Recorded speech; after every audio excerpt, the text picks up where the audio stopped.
నమస్తే అండి. డిఎస్పీ గారు చేయని అడుగుతారా మీరు? డిఎస్పీ గారిని ఏం మాట్లాడుతున్నారు?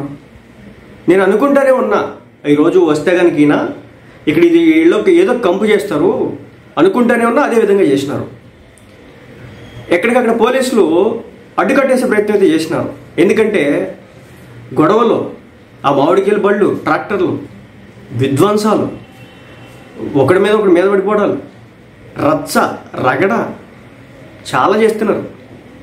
సో ఇలాంటి క్రమంలో పోలీసులు అడ్డంకులు పెట్టడం అనేది జరుగుతుంది. అంటే బారికేట్లు ఇవన్నీ కూడా ఏర్పాటు చేయడం అయితే జరుగుతుంది. ఎవడు అంటున్నాడు పోలీసు డిఎస్పీ చేయి నరుకుతాం అంటున్నాడు. అసలు ఏమనుకుంటున్నారు మీరు? పోలీసులు చేతులు నరుకుతారు మీరు? పోలీసులు కాళ్ళు నరుకుతారు మీరు? పోలీసులు తలలు తీస్తారు మీరు? ఎవరిచ్చినారు అధికారం మీకు? ఎవరిచ్చినారు హక్కు మీకు? నిజమండి, ఆడియో ఏబిఎన్లో ప్లే అవుతుందో చూడండి. ఇంత దారుణంగా ఎలా మాట్లాడతారు? అతను తన డ్యూటీ చేస్తూ ఉన్నాడు. మీ అధినాయకుడు జగన్మోహన్ రెడ్డి గారు వచ్చినప్పుడు ఆయనకి సెక్యూరిటీ కల్పించకపోతే పరిస్థితి ఏంటి? ఈరోజు కొన్ని వేల మంది పోలీసులు మోహరించారని తెలుసా మీకు? వాళ్ళు రెగ్యులర్ చేసే డ్యూటీకే సఫర్ అవుతూ ఉంటారు పోలీసులు. అలాంటిది అసలు సీఎం వస్తున్నాడంటే, డిప్యూటీ సీఎం వస్తున్నాడంటే, లేదా మంత్రులు వస్తున్నారంటే వాళ్ళకు ఉండే హెక్టిక్ అసలు తలపోటు మామూలుగా ఉండదు. ఇంకా ప్రతిపక్ష నేత వస్తున్నాడంటే దానికి మించి ఉంటుంది అన్నమాట. ఎందుకంటే అట్లీస్ట్ సీఎం, డిప్యూటీ సీఎం, అదేవిధంగా మంత్రులు వస్తున్నారంటే వాళ్ళకి కొన్ని ప్రోటోకాల్స్ ఉంటాయి. వాళ్ళకి సెక్యూరిటీ అనేది ప్రభుత్వం నుంచి వస్తుంది కాబట్టి అది పెద్ద ఇబ్బంది ఉండదు. కానీ ఈ ప్రతిపక్ష నేతలు ఏదైతే ఉంటారో వీళ్ళంతా పోటీ ఎలా ఉంటుంది? గవర్నమెంట్ కాబట్టి ప్రొటెక్షన్ కోసం వస్తూ ఉంటారు. గవర్నమెంట్ చేసేటువంటి పనులు చెప్పడానికి వస్తూ ఉంటారు కాబట్టి అది సామధానంగా పోతూ ఉంటుంది. కానీ జగన్మోహన్ రెడ్డి గారు ప్రతిపక్ష నాయకులు వస్తున్నారంటే అంత ఈజీ ఉండదు. చాలా దారుణమైన స్టేజ్లో ఉంటుంది. పోలీసులు ఎంత సఫర్ అవుతారో మీకు అర్థం కావట్లేదు. పోలీసులను పట్టుకొని చేతులు నరుకుతారా మీరు? ఇది విధానమా మీకు? ఎవరు చెప్పినారు మీకు ఇలా చేయమని? మీ రాజకీయ నాయకుడు చెప్పినాడా? కొంచెమైనా ఉండొద్దు. నిజం చెప్తున్నానండి, రాజకీయాల్లో శృతిమించేసినారు. చాలా దారుణమైన స్థాయిలో శృతిమించినారు. ఒక విధానం అంటూ లేకుండా పోతోంది. ఇష్టం వచ్చినట్టు ప్రవర్తన చేస్తూ ఉన్నారు.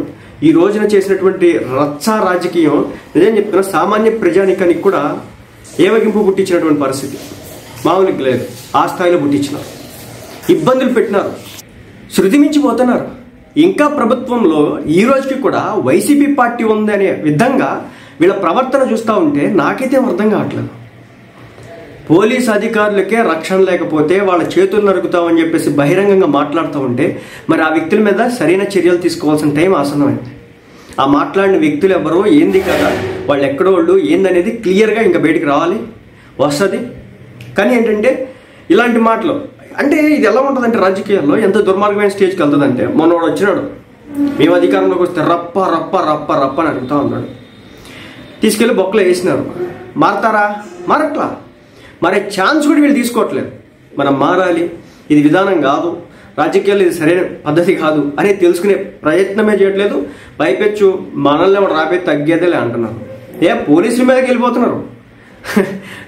పోలీసు వాళ్ళు ఏమైనా కొట్టినారా, తిట్టినారా, ఏమైనా చేసినారు, ఇబ్బందులు పెట్టారంటే ఏం లేదా. ఏం చేసినారంటే ఆపుతున్నారు, మీద పడకుండా ఆపుతున్నారు, రచ్చ చేయకుండా ఆపుతున్నారు. ఇక్కడ వీళ్ళకి నొప్పి వచ్చేసింది. ఇది పరిస్థితి. ఈ రోజున ఆంధ్ర రాష్ట్ర రాజకీయాలు ఎంత దరిద్రమైన స్థాయిలో ఉన్నాయి.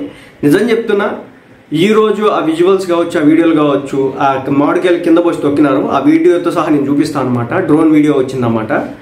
మామూలుగా లేదు. ఉట్టి పుణ్యానికి పడేసే కాయలు అయ్యి ఏందో